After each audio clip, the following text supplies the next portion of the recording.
Hearing is resumed. So to formally start ang ating committee hearing, please allow the chair to deliver his opening remarks. This is very short. Para lang po maumpisahan natin itong ating committee hearing. To our Senior Deputy Speaker Aurelio Dong Gonzales, the principal proponent of the hearing of the Quadcom. To our Deputy Speaker J.J. Suarez. To co-chairs Joseph Caraps Paduano, Chairman Dan Fernandez, Chairman Benny Abante, Vice Chairman Romy Acop, my esteemed colleagues, Honorable former President Rodrigo Duterte, magandang umaga po sa ating lahat. Mayong buntag, Mr. President, maradyaw na buntag, o maayap-ayabak po in Kapampangan. Una sa lahat, nagdesisyon ang Quadcom members na ikansela sana ang pandinig na ito ngayon sa kadahilanang hindi pa po natatapos ang mga pagsusuri namin sa mga taong gustong lumabas at magpahayag ng kanilang mga nalalaman ukol sa mga usapin na tinatalakay ng Quadcom. Partikular ang pagkalat ng illegal na droga at extrajudicial killings. Kaya po minabuti na ikansila muna. Ito pong pagkansila ay naiparating ng maayos at sa tamang oras sa lahat ng kinauukulan, kabilang na ang tanggapan ni dating Pangulong Rodrigo Duterte. Kaya naman ng aming mabalitaan na darating ngayon sa kapulungang ito upang kumprontahin ang Quadcom kung bakit kinansila ang hearing kung kailan nandito na sa Manila ang dating Pangulo, ay minabuti na namin na ipagpatuloy na upang ma-take advantage namin ang inyong presensya kahit na walang formal na sagot ang inyong abogado sa inyong pagdalo ngayong araw. Pangalawa, ang Quadcom po ay nabuo ng mapagtanto ng 4 na komite na iba-iba ang sakop at jurisdiction na nag-o-overlap na pala ang kanilang mga iniimbestigahan at marami ang tumutukoy sa pare-parehong usapin. Kaya minabuti ng na pag-isahin upang hindi pa ulit-ulit at ang pagtalakay sa pare-parehong usapin at pabalik ang mga witnesses at mga congressmen. Nasasayang ang pera ng bayan. Hindi sinadyang nag-overlap ang mga issues. Subalit nakita ninyo kung paanong ang illegal na droga ay naghudyat na mga patayan na ngayon ay tinawag nating extrajudicial killings. At naging konektado rin ito sa mga pogo at mga taong nakita na nasa likod ng mga illegal na droga ay siya ring may kinalaman sa pogo at may koneksyon din sa mga matataas na opisyal ng gobyerno. Dito nagsimula ang mas malalimang investigasyon kung saan maraming nasangkot sa mga revelasyon ng mga taong humarap dito. Nagulat ang bayan. Napakalaki pala ng bagay na ito. Hindi namin maaaring talikuran ang aming tungkulin kung kaya't pinagpatuloy namin ito hanggat lumabas na nga ang pangalan ng ating dating Pangulo. Sa kagustuhan naming bigyan ng pagkakataon ang dating Pangulo na magpaliwanag at pasinungalingan ang mga bintang sa kanya, ay minabuti naming siya mismo ang aming imbitahan. Kaya ngayon na nandirito na ang dating Pangulo, tinatanggap po namin ang inyong pagdalo at kami po ay nagpapasalamat. Sa huling sagot sa amin ni Attorney Delgra na hindi na kayo dadalo sapagkat nasabi na ninyong lahat ang kailangan ninyong sabihin kung kaya't isinama na niya sa kanyang sagot ang inyong opening remarks sa Senado. Ay ito na rin ang ituturing naming opening remarks ninyo dito sa amin. Sa kanya namang pahayag na sinabi daw ninyo na wala ng integrity, walang independence at probity ang Quadcom kung kaya't hindi nyo na kailangan pang dumalo, kami ay nagagalak na dumating pa din po kayo. At sa inyong desisyon na magpakita dito sa amin at paunlakan ang aming imbitasyon, ay pinasisinungalingan ninyo ang sinabi ni Attorney Delgra na wala kaming integridad, walang independence at walang probity. Sa sinabi din ni Attorney Delgra na ang aming pandinig ay isa lamang political ploy at ginagamit lamang namin upang hanapan ng basihan ang mga krimen na isasampalaban sa inyo. Nais po naming tiyakin sa inyo, Mr. President, na hindi po iyon ang trabaho ng Quadcom. Kung may mga naibintang man sa inyo sa paglalahad ng mga ibang taong nagtestigo dito, iyon ay kanilang mga pahayag. At iyon ang nais naming bigyan ninyo ng linaw. Hindi kami naririto upang husgahan kayo, kundi marinig sa inyo ang katotohanan at ang sagot sa mga paratang at mga pahayag laban sa inyo. Wala po sa amin dito ang nag-aakusa sa inyo sapagkat hindi po kami ang may reklamo at hindi po kami ang may kaalaman sa mga pangyayari kundi ang mga ibang taong humarap dito sa Quadcom. Kung sa sinasabi niyo po naman na ang mga ibang tao na humarap dito ay aming pinwersa upang magsabi ng hindi totoo at tinawag niyo pong subornation ang ginawa ng Quadcom members, ay nagkakamali po kayo, Mr. President. Mismong mga abogado na nakaharap sa tagpong iyon kung saan nag-uusap sina Colonel Grijaldo at Chairman Abante at Chairman Fernandez ang nagpatunay na gawa lamang ni Colonel Grijaldo ang kanyang istorya. Sa katunayan, 2 beses nang nagbigay ng excuse letter si Colonel Grijaldo sa amin sapagkat hindi siya makakarating sa mga sumunod na mga pandinig. Marahil ay napagtanto niya ang bigat ng kanyang paratang sa Quadcom. Mamaya po ay aming babasahin sa inyo ang pahayag ng mga abogadong naroroon. Sa punto pong ito ay papayagan na po natin ang pagtatanong ng mga membro sa inyo upang bigyan linaw ang mga naipahayag na rito laban sa inyo upang maging gabay namin sa pagbalangkas ng anumang kailangang hakbang upang maprotektahan pa ang mga karapatan ng mga taong naaakusa at mapangalagaan din ang mga karapatan ng mga taong naaapi sa pamamagitan ng pag-amyenda ng mga batas, paggawa ng mga bagong batas o pag-repeal sa mga umiiral na mga batas. Sa pagpapatuloy po natin ngayon sa pandinig na ito ukol sa extrajudicial killings, nais po naming tiyakin sa inyo na rerespetuhin po namin ang lahat ng inyong mga karapatan. Hindi po kami naririto upang kayo husgahan, kundi pakinggan ang inyong panig. Abogado naman po kayo, Mr. President, kaya alam namin na mas alam ninyong pangalagaan ang inyong mga karapatan. Iginagalang po namin kayo, and in deference to you being the former President of the Republic, we shall accord to you all the respects due you. Kung kaya't binuksan namin ang pandinig na ito upang hindi po masayang ang pagod ninyo sa pagdalo ninyo sa amin. Nag-imbita din po kami ng mga resource persons na hindi namin inaasahan na makakadalo pa dahil nag-cancel na po kami nung Lunes. Kaya't ang pagbubukas na ito ay sobrang short notice. Kaya po sa mga makakadalo at hahabol o makakahabol, welcome po kayong lahat ng mga invited guests and resource persons. Sa mga hindi po invited, ngunit naririto, pasensya na po kayo at hindi po namin kayo papayagang gamitin ang oras ng Quadcom at baka malihis tayo sa ating agenda sa araw na ito. Kung gusto po ninyo magpaimbita sa susunod, ay iimbitahan po namin kayo. Marami pa pong pagkakataon at kami ay umaasa na kayo ay dadalong muli sa ating mga susunod na mga pagdinig. Magandang umaga po at maraming salamat sa ating lahat. The next to deliver his opening remarks is Congressman Benny Abante, the Chairman of the Committee on Human Rights. You are now recognized. Maraming salamat po, Mr. Chair. Dahilan sa Tagalog po ang inyong opening remarks. Hayaan po niyo ko na mag-English naman. Sapagkat mayroong isang abogado dito, ininsulto ang isang member ng Quadcom na hindi raw marunong mag-English. Gusto ko pong sabihin sa abogadong yan na ako po ay marunong mag-English. Baka mas marunong pa ako sa kanya mag-English.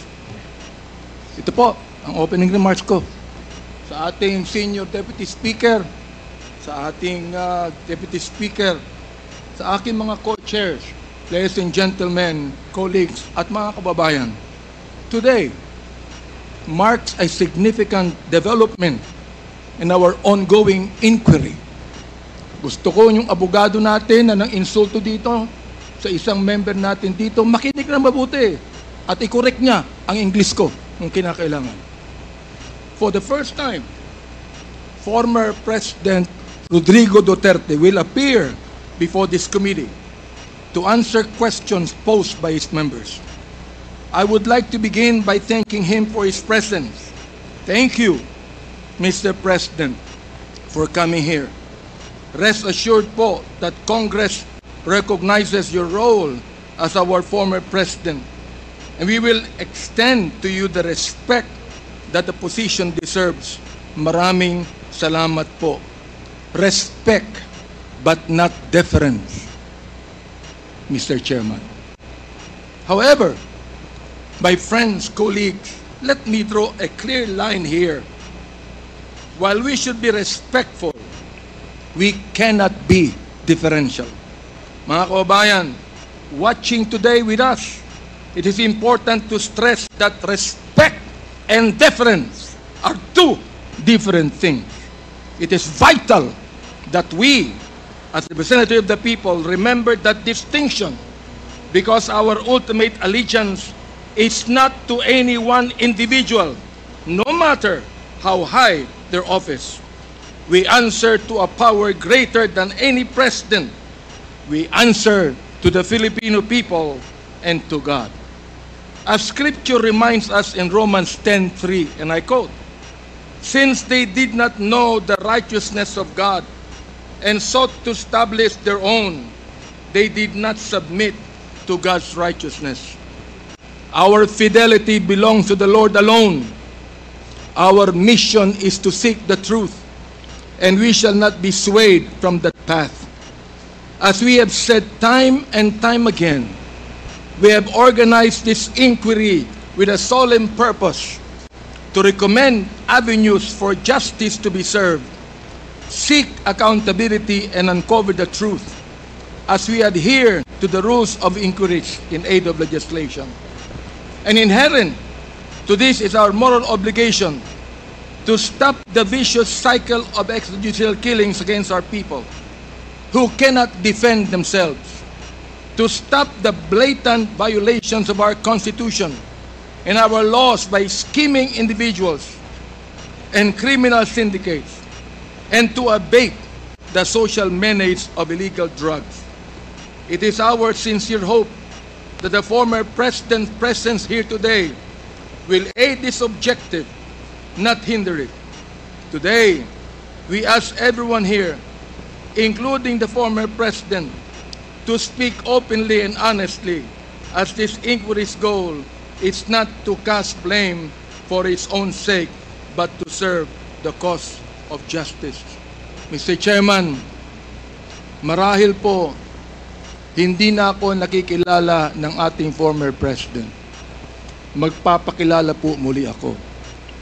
Mr. President, ako po si Bishop Benny Abante, ang Pangulo ng Bible Mode, Bible Believers League for Morality and Democracy, na mayroong 6,000 churches sa buong mundo. Kung naalala niyo, Mr. President, bago kayo tumakbo and you were still deciding to run, I was invited by a common friend to meet with you. And we did at the Fairmont Hotel in Makati. I hope that you would remember that. With me are two pastors, and we prayed together. I prayed for you, asking the Lord to give you the right decision to run for the presidency. I do not know you from Adam, Mr. President, but I believe in your cause. I believe in your plan. And because of this, Mr. President, I work hard to campaign for you. Many of the pastors of the Baptist community voted for you. Gusto ko pong marinig ito ng mga DDS trolls, DDS vloggers na tumitira sa amin at sinisira ang aking reputasyon.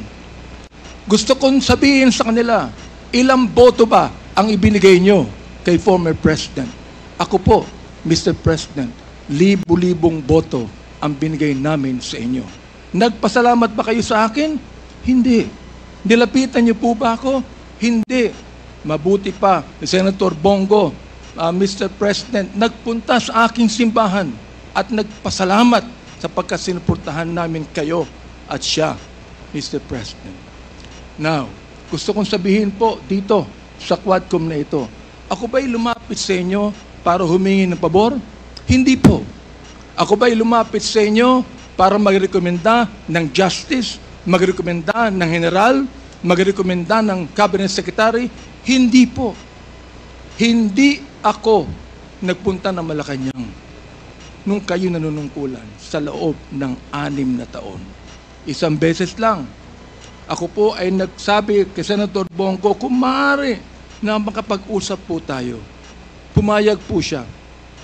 At nag-usap po tayo, if you would remember that, Mr. President. Nag-usap tayo confidentially. Ano pong ginawa ko? Binuksan ko po ang Biblia. Ipinakita ko sa inyo na walang ibang tagapagligtas kundi ang Panginoong Kristo. Ipinakita ko sa inyo ang maaaring magbago ng buhay natin, walang iba kundi ang ating Panginoon. Sinabi ko sa inyo ang nakalagay sa John 3:16, "For God so loved the world, that He gave His only begotten Son, that whosoever believeth in Him should not perish, but have everlasting life." Binantayan ko ang inyong panunungkulan. Nakita ko na maganda ang plano nyo. Nakita ko po, Mr. Chair, na ayaw ng Pangulo na itong bansang Pilipinas mahulog sa kamay ng mga drug lords at drug traffickers. Maraming salamat po sa inyo. Nagsimula kayo ng war on drugs. Kami mga kapastoran, believe po sa inyo, sa inyong ginawa. Sabi nyo, 6 months lang, kaya nyong tapusin ang war on drugs na ito. Inabot po kayo ng 6 na taon. Hanggang ngayon, meron po tayong war on drugs. Hindi po namin nakalain, Mr. President, na sa war on drugs na yan, mamamatay ang more than 30,000, Mr. President. Hindi ko akalain na more than 7,000 na mga drug pushers ang mamamatay sa kamay ng mga kapulisan at sa kamay ng mga riding in tandem.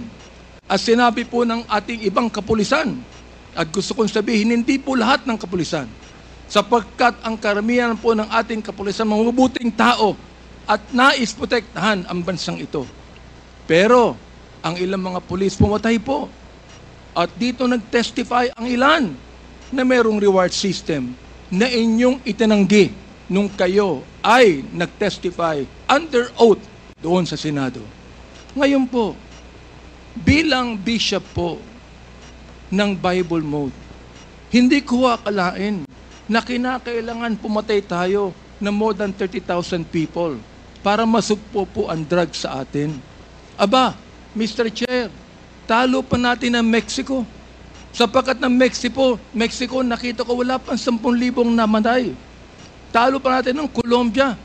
Naging killing fields po ang Pilipinas nung panahon ninyo, nung kayo nanunungkulan. Naniniwala po kami na dapat hindi manatili ang drugs dito sa ating lipunan. Subalit, hindi po ako naniniwala na dapat tayong pumatay ng more than 30,000 people. Dahilan dito, pinatay si Kian Alejandro. Anong kasalanan niya? Pinatay ang isang 3-year-old na bata na nahagip ng stray bullet dahilan pumatay sa isang drug pusher. Pinatay ang 9-year-old na bata doon sa Caloocan, Mr. President, Mr. Chair. Ang kanyang bala ay nandun pa sa kanyang katawan nung siya'y nilibing. Subalit anong sabi ng funeral service? Siya po'y namatay dahil sa pneumonia. Pinatay po ang isang driver ng tricycle driver sapagkat sinakay niya ang isang drug pusher. Yung drug pusher pinatay, pero yung driver ng tricycle pinatay din, Mr. President. Hindi niyo po alam to. Hindi niyo po alam to. Ngayon, meron pong isa dahil sa tokhang kumatok sa isang pintuan, hinanap ang isang taong nagngangalampilo na isang drug pusher. Hindi nakita. Pinatay. Yung pinagtanungan. Yung pilo, buhay pa, Mr. President, Mr. Chair. At naglalako pa, palagay ko, ng drugs ngayon. Hindi ko po maintindihan to. Hindi ko po maunawaan kung bakit ganon. Samantalang sinuportahan kayo ng maraming pastor ng Baptist community. Ang ilang mga kapastoran po nandito at ilang mga pastor namin nanonood ngayon at pinapakinggan ang aking tinig, Mr. Chair. Ako po ay binabas araw-araw ng mga bashers ng DDS troll, ng DDS vloggers. Minumura itong taong ito. Sinisira ang aking reputasyon. Minumura po ako ng katulad ng inyong pagmumura, Mr. President. Hindi ko akalain kung bakit gagawin nila yan. Ang tanong ko, ilang boto ba ang ibinigay ng mga DDS vloggers sa inyo? Gusto kong sabihin sa inyo, I can testify on this, na libu-libong boto ang nakuha nyo sa Baptist community at hindi ako humiling ng anumang pabor sa inyo, Mr. President. In fact, kung naalala nyo, Mr. President, sinabi ko kay Senator Bongo na nais kitang imbitahan sa aming selebrasyon ng National Baptist Day, Mr. President.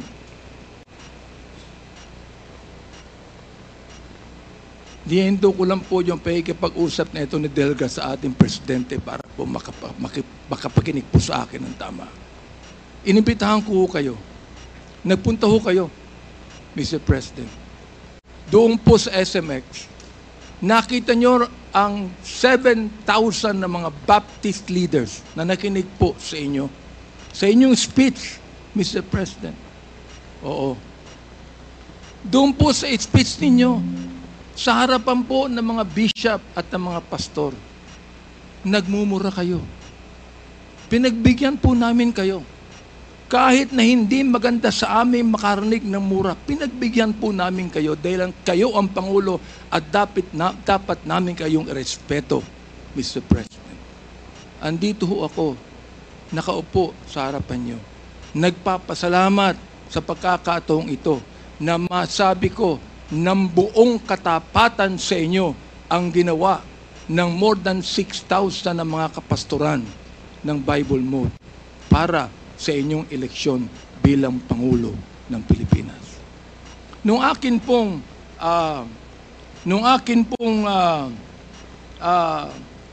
nag-file ako ng bill, Mr. President, yung pong tinatawag nating Republic Act 11897, an act declaring the second Thursday of January of every year as special working holiday to be known as National Baptist Day. Sinuportahan po ito ng lahat ng mga congressman. Sinuportahan po ito ng lahat ng mga senador. Okay. At nilagay po sa inyong opisina. Pinirmahan nyo ba ang bill na yan? Hindi po. Naging batas yan because it lapsed into law after 30 days. Pero, okay lang po sa amin yun. Okay lang po sa amin yun. Yun na lang siguro ang maaaring pasalamat ninyo, Mr. President, sa amin. Bilang pagboto namin sa inyo ng mga libo-libo mga Baptist leaders at Baptist members sa buong kapuluan. Hanggang ngayon, nirerespeto po kayo ng aming kapastoran. Hanggang ngayon, pati yung kapastoran po namin sa Mindanao, ginagalang kayo. Marami kami pastor sa Davao na ginagalang po kayo. Bakit po? Sapagkat kayo ay naging Pangulo ng Pilipinas. Ang kahilingan lang po namin dito, Mr. President, habang kayo po ay kinakausap namin ngayong umaga, ang kahilingan lang po namin dito ay sana po naman respetuhin po ninyo ang Quadcom hearing na ito sa pamamagitan ng hindi paggamit ng mga vulgar words, Mr. President. Sapagkat gusto kong sabihin sa inyo bilang warning na kapag kayo po ay nagmura sa Quadcom hearing na ito, I will make a point of order on you. Meron po akong batayan na batas sa tinatawag po nating disturbance of proceedings. Gusto kong basahin doon po sa Psalms 109, 17 to 18 and 28. Hindi ko alam kung naniniwala kayo sa Diyos. Hindi ko alam kung naniniwala kayo sa Biblia. Samantalang sa isang pagkakataon, tinawag niyo ang Diyos na stupid, Mr. President. Tinanggap po namin yan sapagkat kayo Pangulo. Oo. At nagpapasalamat ako. Hanggang ngayon po, buhay pa kayo. Kahit na po tinawag niyo ang Diyos na isang estupido, Diyos. Oo. Hindi ko alam kung katanggap-tanggap yan sa lahat na mga nakikinig sa akin ngayong umaga. Pero ito po, gusto kong basahin sa inyo bilang isa rin namang warning. Sa wikang Tagalog, babasahin ko. Sapagkat iniisip niya, ang manumpa, ang magsabi ng masama, kaya darating niyaon sa kanya, sapagkat hindi siya nalugod sa pagpapala, kaya't malayo yaon sa kanya. Dahil binihisan niya ang sarili niya ng pagsabi ng masama o pagsumpa na gaya ng kanyang sariling damit, yaoy papasok sa kanyang kalooban na gaya ng tubig at gaya ng langit sa kanyang mga buto. Hayaang sumumpa sila. Hayaang sila ay magmura. Ngunit magpala ka. Ang kahilingan po namin ngayon, Mr. President, sana po, imbis na mura ang marinig namin sa inyo, sana po, bigyan nyo kami ng pagpapala sa Quadcom na ito. Sapagkat hindi personalidad ang tinutukoy namin dito. Ang tinutukoy po natin ito, issue na kinakailangan po natin tuldukan sapagkat ito po'y kailangan ng ating bayan. Kapag sila'y bumangon, sila'y mapapahiya, ngunit ang iyong lingkod ay magagalak. Yan po ang sinabi sa Salmo, Mr. Chair, Mr. President. Salamat po sapagkat hinayaan niyo ako na magsabi sa inyo ng buong katapatan na walang halong anumang pagkukunwari, Mr. President. Ginagalang ko pa rin po kayo. Hindi po dahilan ay kayo, kundi dahilan sa minsan naging Pangulo kayo ng Pilipinas. Kaya nga po ang aking opening remarks is what? Respect, not deference. We are not here to give you obeisance. We are not here to give you obedience. We are not here to submit to you. We are here as equal members of this House, Mr. President, Mr. Former President. You are now a private citizen. And I hope and pray that you would give us equal respect as we give you equal respect today. Maraming salamat po, Mr. Chair. Thank you, Congressman Abante. The next to deliver his opening remarks is Congressman Stephen Caraps Paduano, the Chair of the Committee on Public Accounts. You're recognized. Thank you, Mr. Chairman. Good morning, everyone. As mentioned in the opening statement of the Chairman Barbers, today's hearing was originally scheduled to be postponed and moved to November 21, 2024. However, when the news emerged that the former President will be attending, and after we verified the announcements confirming his desire to attend the hearing, the Quad Committee decided to convene on short notice. This will allow us to hear directly from the former President and to address questions regarding the issue of extrajudicial killings. We have no guarantee that the former President will attend future hearings or fully participate in this investigation. Since he committed to be being here today, we couldn't let this opportunity to pass. As we continue our hearing, I wish to reaffirm the Quad Committee's commitment to a thorough, transparent, and accountable examination of the issues before us. Proceeding with today's hearing underscores our dedication to a fair and open inquiry, one that seeks truth and clarity rather than distraction or delay. Our work here is not a matter of posturing, but of responsibility to the law, to the people, and to those impacted by our actions. If this hearing will be used as a platform to score propaganda points, then we should not waste the public's time. This is not the place for shallow tactics or personal agendas. Our purpose here is serious and clear. We are here to listen, to ask critical questions, and to closely examine the policies and decisions that have shaped the nation. I hope the former president shared this enthusiasm and the discussions do not devolve into empty rhetoric aimed at evading the truth. With that in mind, let us strive to make this hearing meaningful, productive, and focused on uncovering the truth. Let us honor the public's trust, ensuring that this session is conducted with integrity and purpose. Marami pong salamat, Mr. Chairman. Thank you, Congressman Paduano. The next to deliver his opening remarks is the Chair of the Committee on Public Order and Safety, Congressman Dan Fernandez. You are recognized. Maraming salamat po, Mr. Chairman. Inurasan ko po kayo, Mr. Chairman. 10 minutes po yung opening remarks. Si Chairman Paduano, 5 minutes. Si Chairman Abante, 30 minutes po ang kanyang inubos. At sa totoo lang po, wala na pong tayong oras. At siyempre po, we have to consider also the health of the former President. And I think I will not be delivering any opening remarks. And I will be asking na lang po siguro yung ating pong technician to present a video clip. And that will form part of my opening remarks, Mr. Chair. And advice lamang po kay sa ating chairman, huwag mo masyadong seryoso yung mga bashers mo.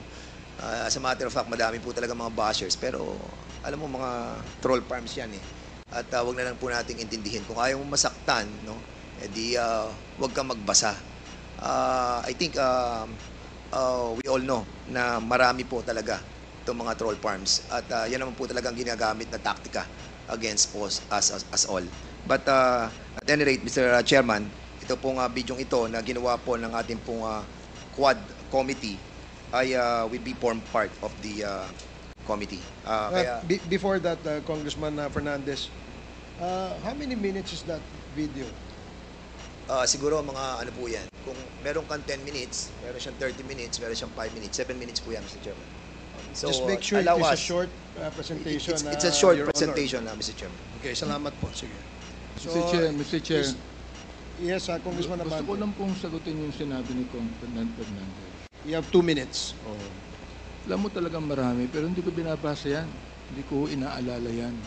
Gusto ko lang sabihin sa DDS Troll at DDS Vloggers, ilang boto ba ang ibinigay nyo sa former president sa botong ibinigay ng Baptist community sa kanya? Yun lang po ang tanong ko.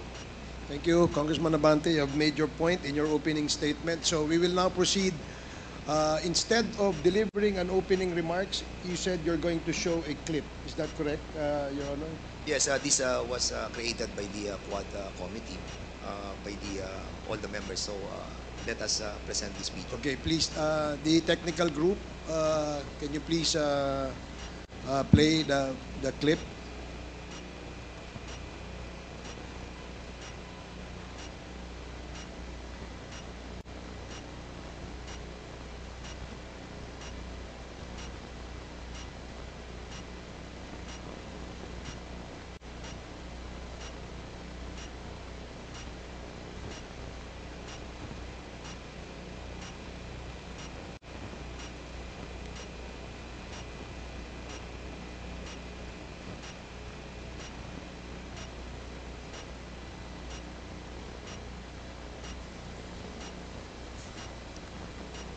Hearing is suspended for a few minutes.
hearing is resumed. So, Comsec, is it ready? Kung hindi ready, we will proceed with the next agenda. Is it ready? Okay. So technical, please play the clip.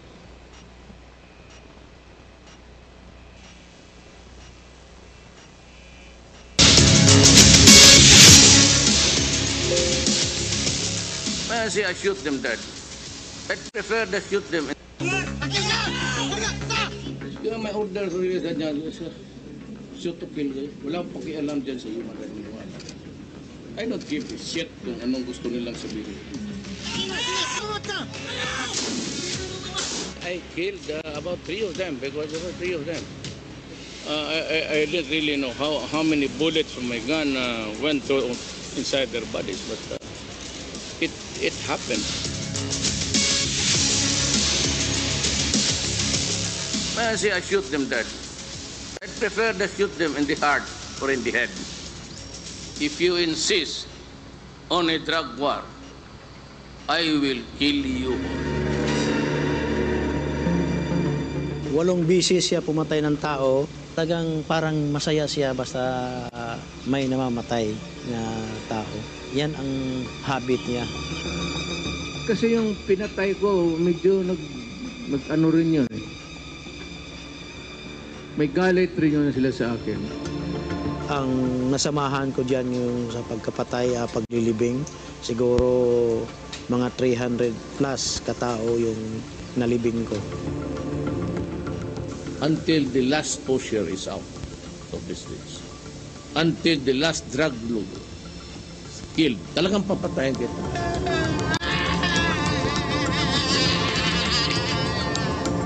The whole Davao Death Squad network was used as Mayor Rodrigo Roa Duterte's personal killing machine.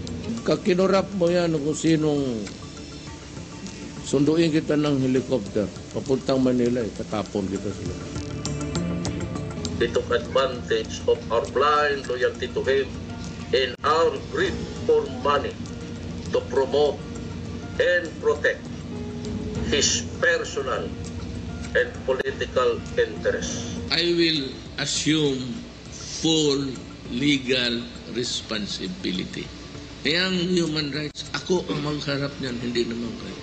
All of our targets were killed based solely on the intel information and orders given by Mayor Rodrigo Roa Duterte himself. Ang kasalanan ko lang, yung mga extrajudicial killing.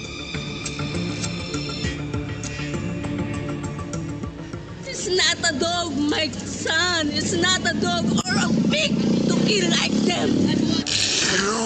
Siya ang pinaka-protector ng mga drug lord dito sa Pilipinas. Basic example niyan is si Michael Yang at si Alan Lim. Sinasabi ko, I can clean it in 6 months. And after that, I realized na nagkamali talaga ako. Kaya siya ang pinaka-lord of all the drug lords.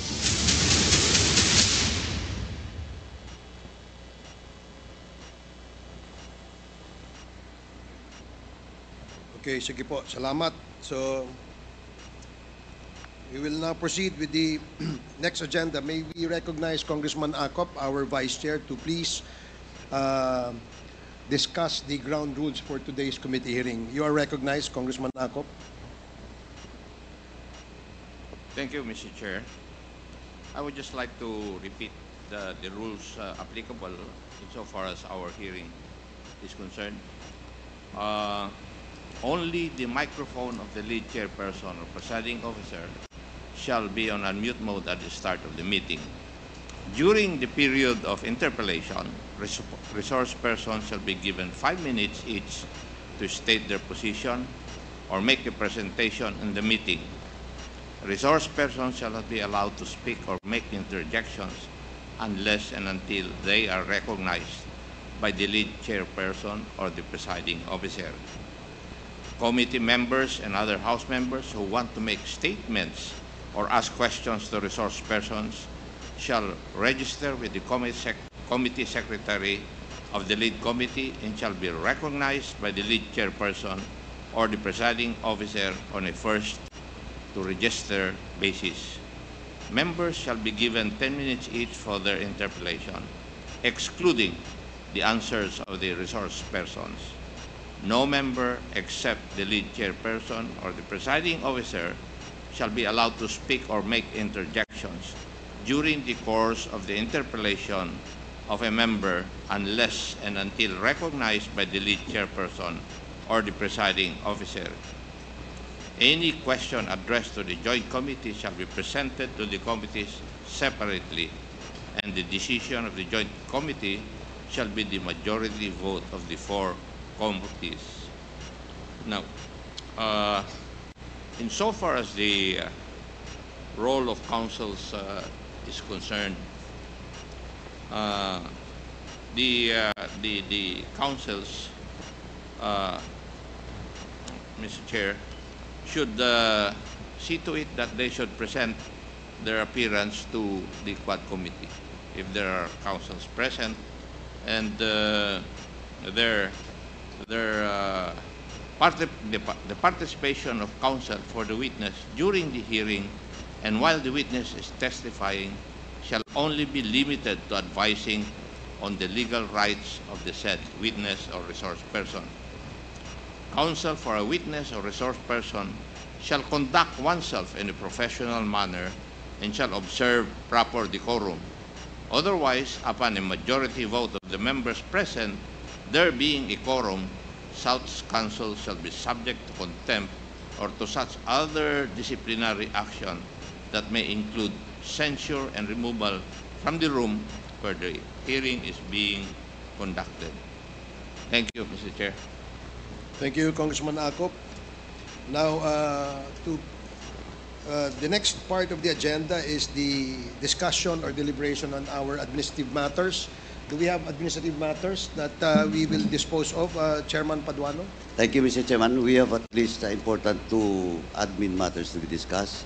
The first is the letter coming from the Mercado and Associates Law Office, representing as counsel of Police Colonel Hector Grijaldo, and was signed by Attorney J. Mercado, Managing Partner. Mr. Chairman, with regards to the Siocos order regarding 07 November 2024 Joint Committee hearing, with this, Mr. Chairman, I move that we defer discussion on this letter to expedite discussion today's hearing, Mr. Chairman. Did I get it right? Is there a motion to defer? Yeah, to defer and discuss this matter on later part of the hearing. There is a Mr. Chairman. motion to defer discussion on the letter sent to the Quad Committee by the counsel of Colonel Grijaldo. Duly seconded. Are there any Second, Mr. Chair. objections? Is that an objection? Any objections? Hearing none, the motion is approved. Second, Mr. Chairman, is the letters that was sent to us during the previous hearing by Attorney Delgra, representing as counsel the former president. And with that, Mr. Chairman, before I discuss this admin matter, may I ask Attorney Delgra, are you the counsel of the former president or a witness or a resource person at today's hearing? Because I do believe that you have received the postponement. I do believe that you have. Attorney Delgra, please listen. I do believe that you have received the postponement invitation for you. If I may? Did you receive the invitation? We did, Your Honor. Then you also received the postponement. We did, Your Honor. So now, let me ask you, are you counsel of the former president now, today? I come here both as counsel of the former president as well as a resource person because I received a letter of invitation to appear before this committee to explain the circumstances of the 2 letters that we sent to this committee. I suppose that was the premise of the Quads Committee's invitation to me to appear. That is correct. If I may, Your Honor, we have invited Attorney Delgra as our resource person because during the last hearing, there was a motion from Congressman Adyong to invite him, Congressman Flores and Congressman Adyong, to invite Attorney Delgra to discuss the contents of the letter he sent in behalf of the former president. And that is the reason why we sent an invite to Attorney Delgra, Your Honor. And at the same time, he is likewise appearing today as the counsel to the former president. He is also a resource person. Mr. Chairman, I think the reason why we invited Attorney Delgra was to enter his appearance as a counsel, and we never invited him as a resource person. We will ask Attorney Delgra to enter his appearance. Can we check the letter that we have? Your Honors, if I may, we will ask the lawyers and the invited resource persons to appearing in behalf of the former president today as his counsel to enter their appearance before the Quad Committee. And we will get to that later on after we dispose of the administrative matters that we have at the moment. So, Congressman Paduano. So with that, Mr. Chairman, discussion with regards to admin matters on the letter sent to us by Attorney Delgra, since he's also a resource person, we will discuss this during the turn of Attorney Delgra, Mr. Chairman. But before we proceed, Mr. Chairman, let me ask lang po, on record, for the record lang po, for the former president, do you confirm, sir, that we received a letter coming from you, signed by you, granting authority to Attorney Delgra as your counsel? Just for the record po. Your Honor,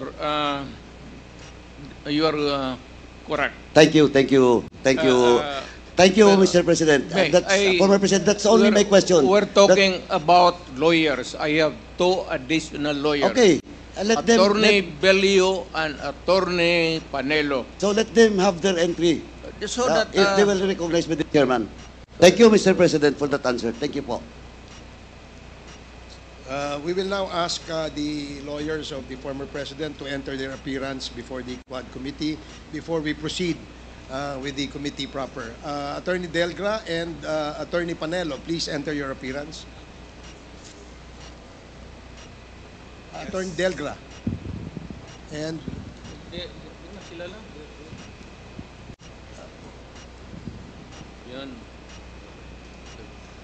Your Honors, entering my appearance as counsel for former President Rodrigo Roa Duterte, Your Honor. okay, thank you.